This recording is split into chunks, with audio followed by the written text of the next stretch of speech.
Esélyegyenlőségi magazin. Írjanak, lájkoljanak bennünket a Facebookon www.facebook.com/esélyegyenlőségi magazin címen. E-mail címünk esélyegyenlőségi.magazin@gmail.com. A kedves hallgatók, ha jól emlékeznek rá, 2-3 évvel ezelőtt már a Tahitót Újfaluról már tudósítottunk, és az eperborról lesz szó.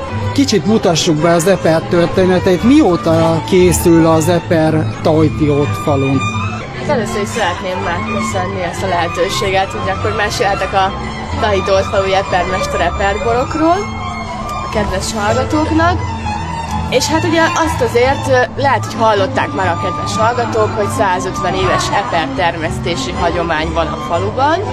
Úgyhogy most éppen pályázunk ezzel a Hungarikum címre, hogy az eper Hungarikum lehessen, mert ugye ahogy azt szoktuk volt mondani, a Tahitót falui eper az olyan, mint a makói hagyma vagy a kalocsai paprika, tehát már annyira jelképezi az országot.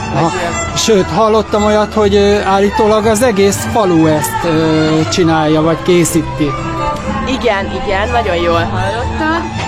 Körülbelül tényleg a falunak a 90%-a eper termesztéssel foglalkozik, aki nem eperezik, annak lovai vannak, és akkor ezek kombinációi léteznek, tehát valaki eperrel és lóval is foglalkozik, ugye lovas tanyák is vannak a környéken, a gyerekek lovagoltatása, tanítása ilyen módon, illetve lovas terápiás módszerrel is nagyon népszerű. Tehát itt ilyen fogyatékkal élők is ellátogathatnak lovas terápiának is.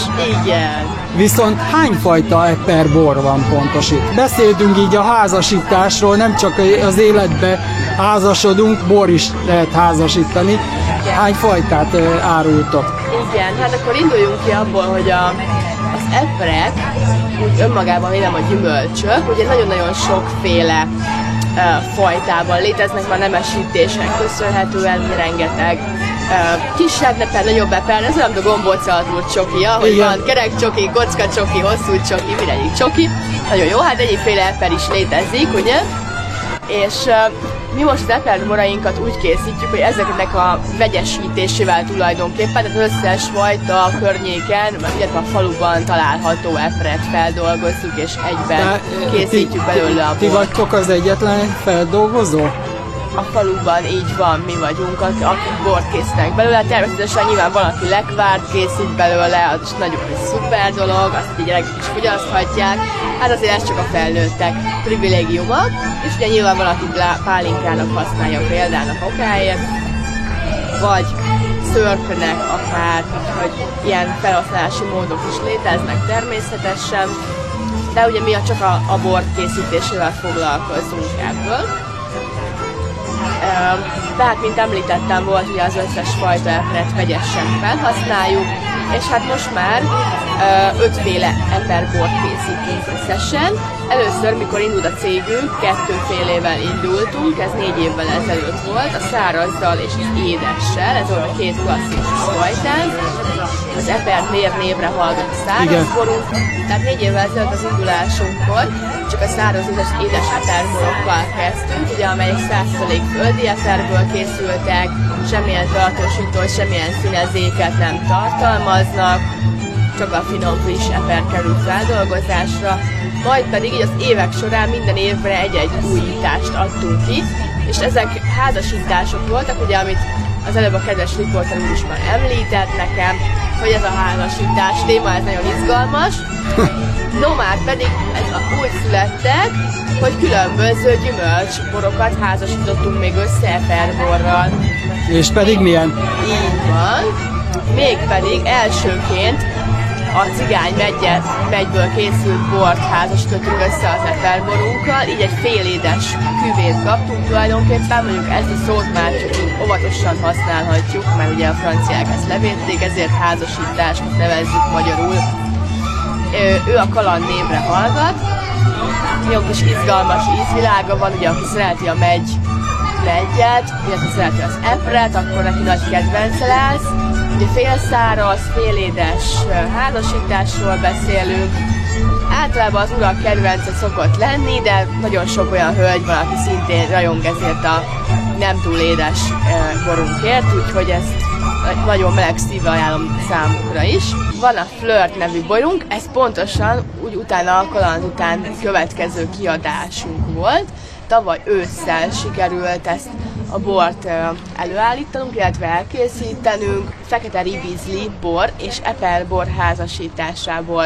Nagyon fontos azt megemlítenem, hogy ugye, mivel ezek a gyümölcsök különböző időpontban érnek, mint ugye a fekete ribizli is teljesen máskor, illetve a cigánymegy is teljesen máskor, mint az eper, ezért külön elkészítjük a bort mindegyik gyümölcsből, és utána a kész borokat házasítjuk össze megfelelő arányban.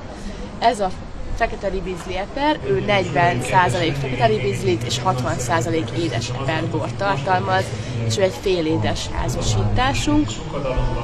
Nagyon szuperül lehet párosítani főételekkel és süteményekkel is, főételek közül mondjuk nagyon jó vadhúsokkal például, vagy gyümölcsszósszal elkészült akár sertés vagy marha, vagy akár csirkehússal, és ugye a desszertek közül pedig inkább az étcsokoládés desszerteknek a nagyon jó párosítása.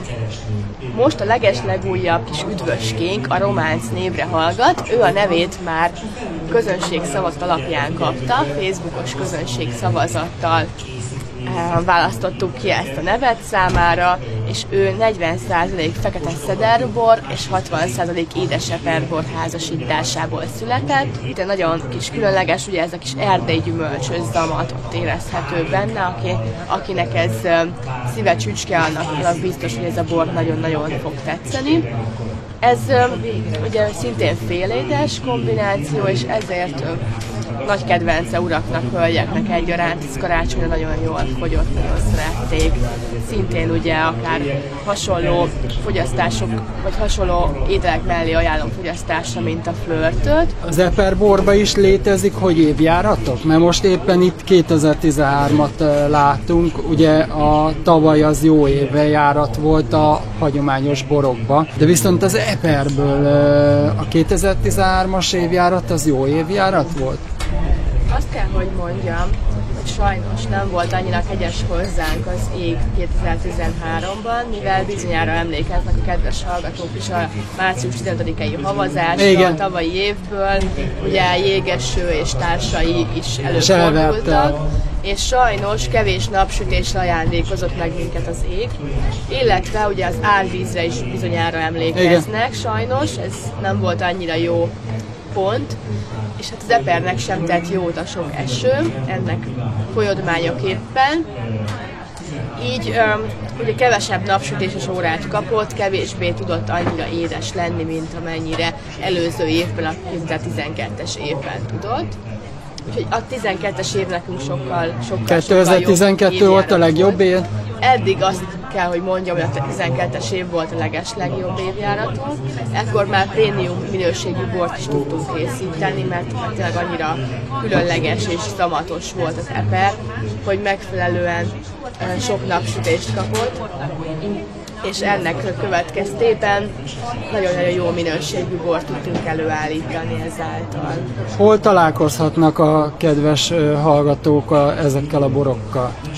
Rengeteg fesztiválon jelenünk meg, a minőségi bor és pálinka fesztiválokon, vagy valamilyen ételre specializálódott fesztiválon is ott szoktunk lenni.